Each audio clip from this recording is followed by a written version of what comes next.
LeBron James all the way in. All right, Bernie, let's jump into those power rankings. We haven't done it in a couple weeks. Yeah. But I think it's about time. Now we've gotten a good solid week of NBA action.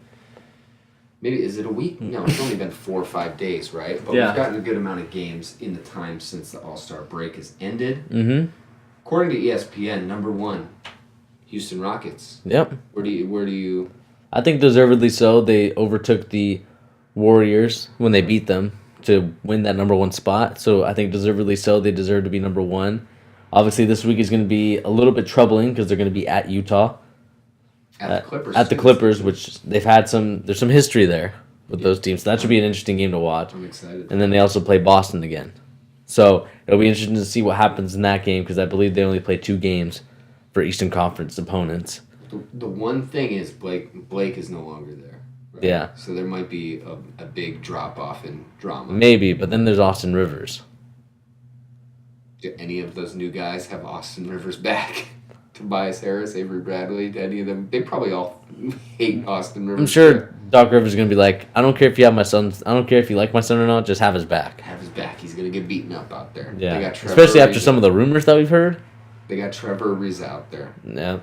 They got PJ Tucker. These guys are going to beat my son's ass. Yeah. Protect him. There's some strong rumors with that. I'll throw you $100K if you Rivers, take the bullet for him. All right, go. I agree. I'll keep Houston at number 1. I actually think right now their team is just better in general, just for the mere fact that Golden State's bench is pretty trash. Pretty garbage. I mean, Nick Young had a big shot during the Oklahoma City game. That's his first big shot all season. Yeah. Literally. Then Houston just has a really deep bench. Like Gerald Green has been solid this season, and he doesn't even get minutes anymore. Yeah. Now that Joe Johnson's there, so it just goes to show how deep they are. 2, Golden State, obviously fair, arguably number 1, but are keeping the 2 like we said. 3, Toronto Raptors. I was just telling you off camera.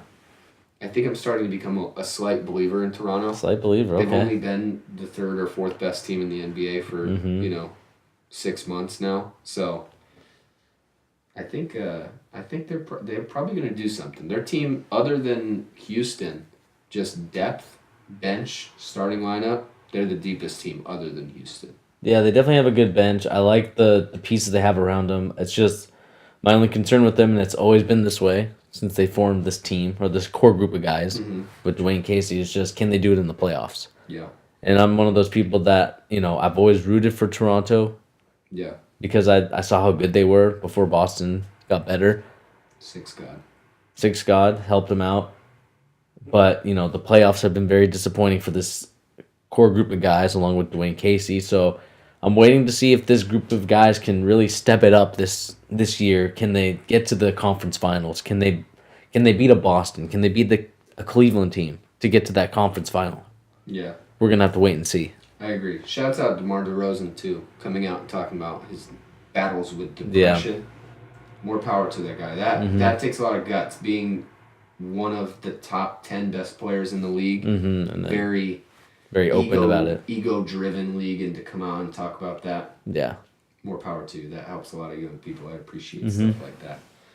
Number 4, Boston Celtics. Yep.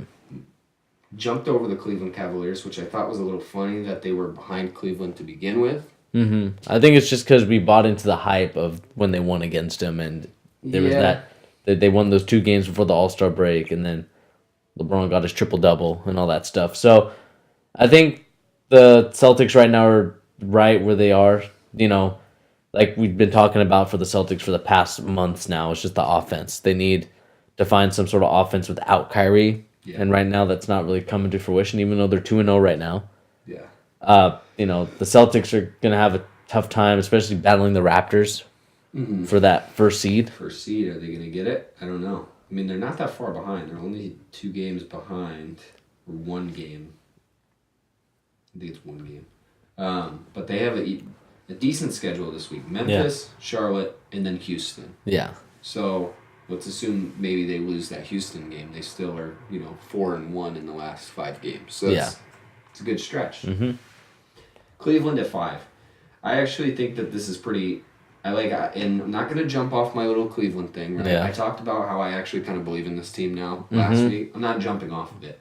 But I think to have them ahead of San Antonio, which San Antonio is number 6, and not that one game determines everything, but they got manhandled by San Antonio. So I think to keep them ahead of San Antonio is a little biased, considering now, right, you have clearly the number 1 and 2 are from the Western Conference, right?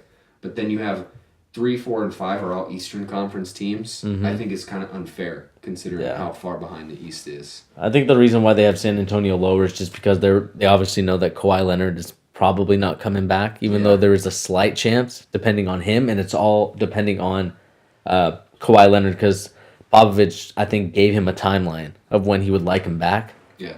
And so it's all on Kawhi Leonard to come back or not, and that's the reason why I think they're at number 6 and why the Cleveland is at number 5. You know, we talk about Cleveland a lot. We were very impressed with their trades and those first 2 games before the All-Star break and how they really rectified, trading Isaiah Thomas, Jay Crowder, to get, these guys that they got. I mean, it just kind of goes to show you that these guys are really young players. They're not experienced veteran players that are playoff savvy. Yeah. These guys are a little bit playoff hungry. I mean, I think Rodney Hood is the only, maybe Larry Nance, I think. Larry Nance hasn't played in the playoffs. Does he not play in the playoffs? Then I guess it's just Rodney Hood or George Hill. Because they didn't make the playoffs the last year they had Kobe, did they? No, they didn't. I just forgot about that. Yeah. So you're right.